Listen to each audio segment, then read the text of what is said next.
Hey everyone, it's a sunny day here in Montreal. We had a nasty windstorm last night with winds gusting up to 120 kilometers per hour. For those of you in the United States, that's about 75 miles per hour. Anyhow, today I want to talk to you about a device I've been using for a while. It's the Sirui T-005x travel tripod.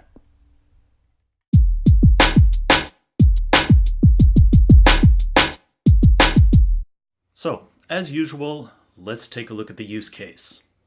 What we're looking for is a small, light travel tripod. We're going to use it for multiple purposes, not just for travel. When we have a quick photo shoot to do, we might take the little tripod with us. It has to fold down to roughly 12 inches. I have a camera bag that I use for small trips, and I like the tripod to fit in that camera bag. Now, obviously, I'm going to be using it for travel cameras, so I'm looking at the RX100 or a small rangefinder style camera. That being said, can I put a DSLR on it with a small lens? I want it to be rigid enough to be able to do some long exposures in mild wind. So it's got to be able to hold the camera steady.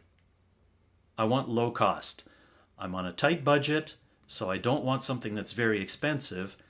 And also, if you're taking this on vacation and you get it stolen, you don't want to have a super expensive tripod stolen. I want to have a head on it that allows me to do panning. I like to do panoramic shots on vacation, so that's a must.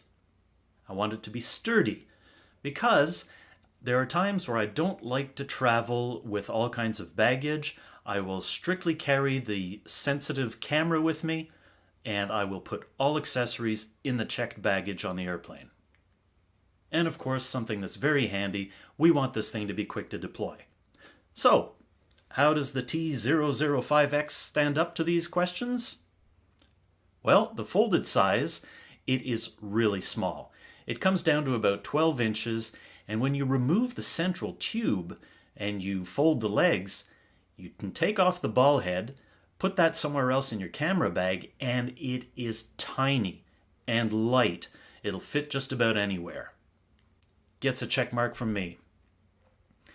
When we extend it to full height, it's actually quite tall.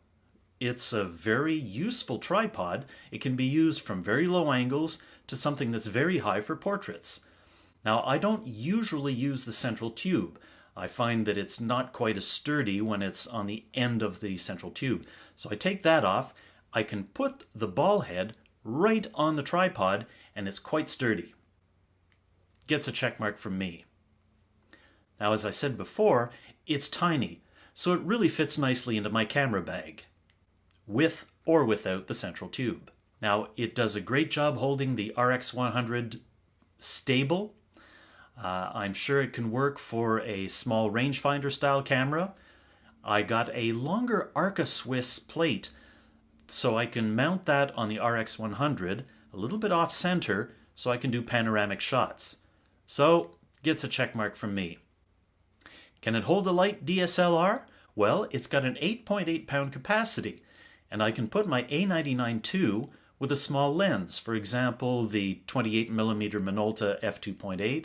I also have a 3570 Minolta f4. Both of them are small and light. They do a great job. The 2470mm Zeiss is obviously big and heavy. It would be a little too much for the small ball head. So it gets a check mark. How flexible is it?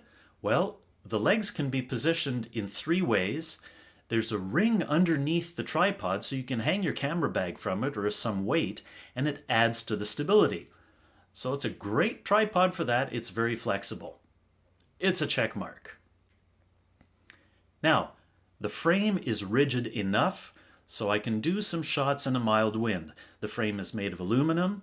It would obviously be nice to have a frame that's made out of carbon fiber, but those are very expensive. So this one does the job. And as I said before, if I remove the central extension tube, the ball head sits right on the tripod. It's nice and steady. Gets a check mark from me. At $99 from B&H, or $125 Canadian in Montreal at Photo Service, it's a great value. Now, one thing that really surprised me that I loved, was the fact that the C10 head that they put with this tripod is a ball head, but it also has separate panning. So I can fix the ball and then pan the camera left and right if I'm doing video or if I'm doing a panoramic shot. It is really useful. So I'm going to give that a big check mark. Sturdy construction? Well, that's where I've got a little issue. Once when I was folding the tripod up, one of the legs jammed, and there's a small piece of plastic inside. It's kind of a plastic bushing that allows the legs to slide in and out smoothly, and it jammed and was damaged. Now I had to take the leg out. I removed the piece of plastic. The tripod works anyway. It works as constructed, but it's a little annoying to know that there was a part in there that really was weak and was damaged in normal everyday use. So sorry, but that one doesn't get a check mark. It's a minor flaw, but it's still annoying. Ease of use? Well, the Arca-Swiss plate that comes underneath requires a screwdriver or some loose change to be able to screw it into the base of the camera. Now, I wish there was some kind of ring that would allow you to just screw it onto the camera when you need it. So, in this case, it's a little annoying, but it's sturdy. What I would suggest, if you have a single camera, is that you put the Arca-Swiss plate on the camera and leave it there. The screw to tighten the plate onto the ball head is a little close to the base of the camera. It's a little bit difficult to access, but you can live with it, and it's obvious for a small tripod that this is going to be the case. I'll give it a check mark. Now, is it quick to deploy? Absolutely. You just unscrew the legs, they stretch out, tighten them, and you're ready to go. It's very quick. Love it. It's fantastic. So, gets a check mark there. So overall, there's only one usability flaw out of 12, and it's a minor flaw. So I'll give this tripod 4 hammers and the entire box of drill bits. It would be a 5-hammer perfect tool if it wasn't for that little piece of plastic that was damaged in everyday use.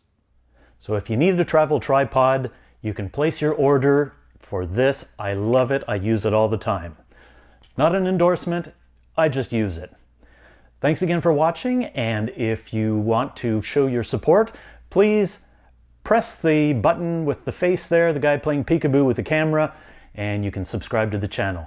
Thanks a lot, and I'll see you next time.